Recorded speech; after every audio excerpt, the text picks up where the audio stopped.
Welcome to my first vlog of 2026. And just as many of you, I am also trying to plan my year right and get more out of it. But why should you listen to this and not any other video that's on YouTube? Well, this is something that has been tried and tested and proven over years. To put things in perspective, I have been planning my days since 2013. I have used a BlackBerry calendar, which I truly miss, and the BlackBerry Reminders app, as well as different forms of day planners, weekly planners, and monthly planners. And over the past 7 years, I am using the same planner and the same app because that has been working for me. And over the years, I've gotten a lot done. Trust me, I might not be a successful YouTuber, but I have succeeded at other things. I have courses on Udemy with now close to 50,000 subscribers. I am successful in my career, went to the #1 business school in India. So I am quite successful, I would say, if not a millionaire at least. You should probably hang on. And why particularly this video? Because the method here is not only proven, but it's simple and effective.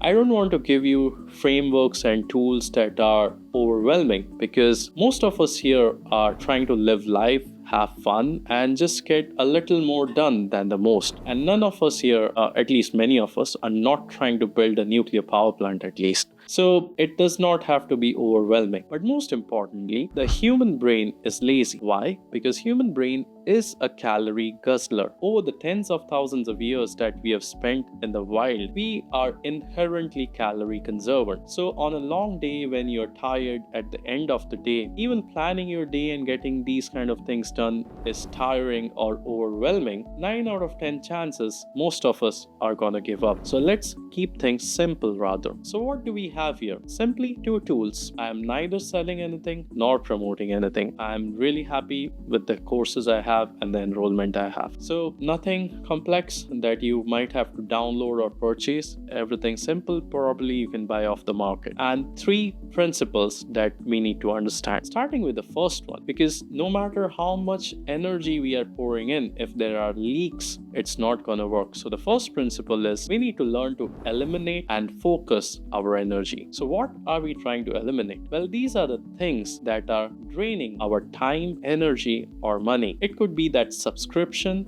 the magazine subscription you're no longer using, and just because you get that magazine delivered, you take half an hour of your time and just to flip it across and then throw it into the trash. Well, that's draining a lot of your money and a little bit of your time. What about those toxic friendships or relationships? Well, it might be time to take a step back. Are there any commitments that are no longer relevant? Probably you signed up for a language class, probably Portuguese, because you wanted to settle in Portugal, live a life in Porto, but you no longer want that. So probably you want to reconsider that app subscription and the time block that you have for learning the language. So in other words, plugging the drain is also about pulling the plug at certain things. This brings us to the next thing, which is saying no more often. And this is often touted by motivational speakers as well as business coaches and life coaches. But there's a caveat to it, which many of us forget or rather not consider, that we have to learn to say no to ourselves first before saying no to someone else. Because if you're trying to say no to your friends about that vacation that you really don't want to go to, you need to first convince yourself. But other than that, there are many other things where you're making a decision for yourself, such as stopping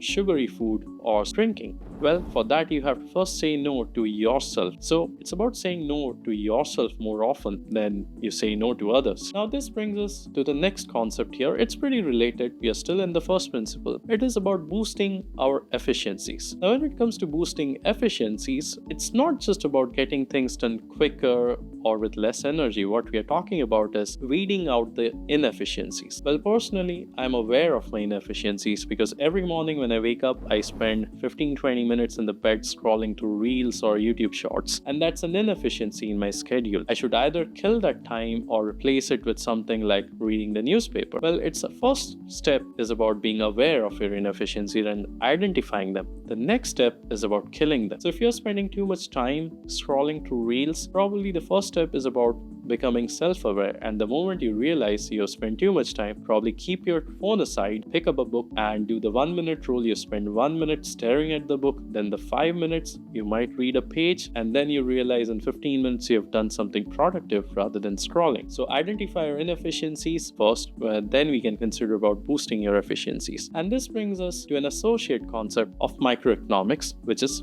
trade-offs. Life without trade-offs is certainly wishful thinking, because today most of us might not have the money to buy everything. So we might be trading off based on the budget we have or the prices of the product. But even when we have the money for everything, at that point of time we might not have the time for everything. At that point we would be trading off things based on the time, whether we have the time for it. In that case, you need to identify the things that really matter. You need to identify the key drivers, and this is what will decide your trade-off, because you will have to trade off things that matter less for things that matter more. So for instance, if you want to appear for an exam, to pass a test or get a certification, probably it matters more for you to sit and study for the exam rather than learning a language for a place you plan to move 2 years from now. So these are trade-offs based on time and criticality of the objective or the outcome. But this brings us to another thing, which is we need to be really conscious and not develop a single-minded approach. So what I mean by that, many of us are trying to save, and many of us are trying to save for a down payment for a house. So we might be making trade-offs based on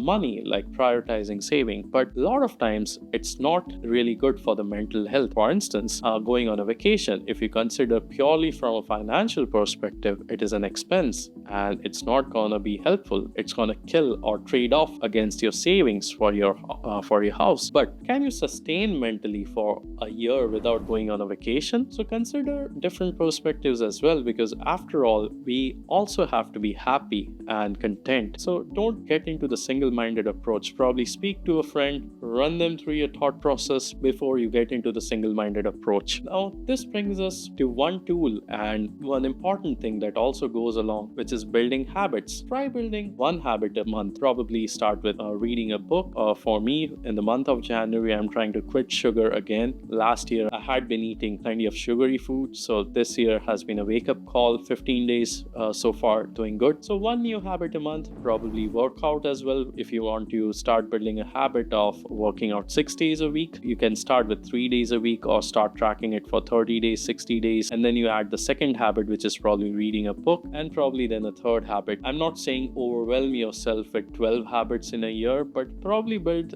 3 or 4 habits effectively at least. And what do I do for this? I have an app called The Habits. I've been using this app since probably 2018 or 19. I have it since I had my iPhone 7. You know how old is an iPhone 7. So yeah, I have changed my phones, but I've stuck to the same app because it's really simple. Because on your left, you have the rows with the habits. I have 9 of them. And on your right, you have columns for the day. So you just hit a check mark. That's it. The app has a widget feature, so it occupies more space on my phone screen, because out of sight is after all out of mind. So I have the widget for the space, and it has the reminders feature. So it gives me a subtle nudge every now and then. This nudge really works because, if I haven't tick marked my habit of no sugar for consecutively 7 days, then I know I have steered off track. If I don't see a tick on my yoga habit for more than 3 days, then I know I've skipped a workout. So it really helps me keep myself on track. And it's really simple. I don't want to complicate the app, because there are many apps out there that are really complicated, have too many features, and trying to get too much done. But I just want one thing done, building a habit. That's it. So I have this simple app. Now when moving on to planning. Now first thing about planning is dynamic. It's not something written on stone. So gone are the days for long range planning when corporations would think for 5 years, 10 years, and then plan for it and follow the plan really meticulously. But those days are gone. We live in a volatile world, or at least if not volatile, dynamic. So we need to revisit the plan every once in a while. I try to plan for quarters and then revisit things every month based on what I'm progressing or whether it's relevant or not. Now, other than that, planning is something that is whole to part. What I mean by whole to part is you imagine for a year, then you plan or set objectives for a quarter, then you set goals for your month, and based on those goals, you plan your daily tasks. So it goes whole to part. Now, every task that you do on a daily basis has to add up to achieve those monthly goals, meet those quarterly quarterly objectives and the quarterly plan, and finally realize your vision for how you want to be at the end of the year. Now for this, I use the weekly planner because over the years I have realized the daily planner is a little too heavy to carry around and it's just too overwhelming. Unless you're planning your day by the hour, you don't really need it. Whereas the weekly planner is a little better because it gives me a picture of the entire week rather than just 2 days. So I've been using the weekly planner and I have something in the front. There's a monthly view in the front which I use to set my monthly goals, and the quarterly objective planning I actually do it on an A4 paper. The A4 paper is usually sitting on my desk, and this is where my monthly goals go. Now based on these monthly goals, I plan my days back here.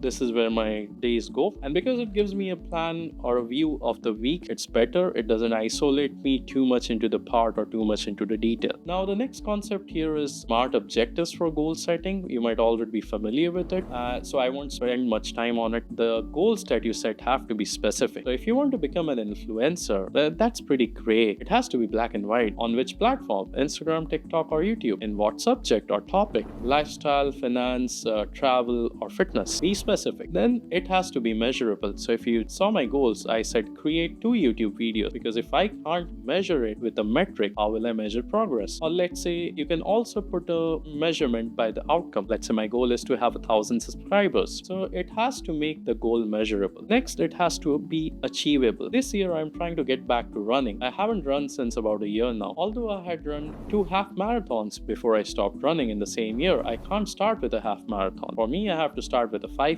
So my goal should be first to run a 5K. It has to be attainable, because if it's not attainable, you get overwhelmed and you give up. And the next thing, it has to be relevant. And when we say relevant, it has to be relevant to your monthly goal, your quarterly plan, and your imagination of what you want to be at the end of the year. And lastly, it has to be time bound, because we tend to procrastinate even with deadlines. So imagine what happens without a deadline. You might just not work on it. Things might just not get done. So always put a deadline and make it time bound. And lastly, everything that you do on a routine basis, the tasks that are going to take up space in your weekly planner are going to belong to 3 categories. The first one are the most important ones, are the activities or tasks that will propel you towards your goal and your quarterly objective. Now this can be in your personal area, professional area, but these are not going to take up much space in your planner. These are probably going to be 2 or 3 tasks in any given day. And the most of the tasks or the things that are going to take up most of your time and space on your planner are gonna be the routine tasks for your sustenance and of course your social existence, probably doing groceries, going for a weekend drink, and answering emails, and the run-of-the-mill tasks that you do at your job, such as administration work, doing invoices. And the third group of activities are gonna be your habits, going for a walk, doing a workout, doing your meal prep, anything which relates to a habit that you're trying to build up at the end of the month or at the end of the quarter. These are the 3 buckets broadly into which most of your activities are going to fall into. Now, here's the third principle, the most important one. Rather than just writing down the tasks and the activities and as well as your goals, also set time blocks. These are the blocks of time that you dedicate yourself to one thing only. For instance, I have a time block in the evening to shoot these videos, and I have time block on the weekends for my language sessions. I'm trying to learn German and Spanish. I also have time blocks on my weekend to work on my educational content or the courses that I create. So time blocks help you dedicate your time and energy. So whenever you see a time that's free, put it in a block, sit down on things that you want to get done, and by doing so, you weed out the distractions and inefficiencies, because rather than thinking what are you going to do, if you put yourself on the desk, sit down, take something and do it, or rather break your head, at the end of the time block will come out with something. Either you would have read a couple of pages, prepared that YouTube video that you have been thinking for ages. So reserve time blocks, and there's a book on this as well. It's called The One Thing. You can probably get it off Amazon. I'll try to leave a link to the book review if I have it on my blog. So that was the 4th concept, and this is how I have been doing it for the past 6 or 7 years now, and has served me really well. So if you want to do a quick recap, the 3 concepts that we went through are eliminate and focus, smart objectives, and time blocks. And the 2 tools? Well, the Simple Habits app and a weekly planner. And this channel is dedicated to self-employed people, entrepreneurs, freelancers, and founders achieve more out of life, or at least get more done, whether it's business or career. And of course, I have made a few mistakes in my speech because I don't use a teleprompter. I'm just trying to use some visual cues to get through the content. So hit subscribe, and hopefully I'll see you on my next vlog.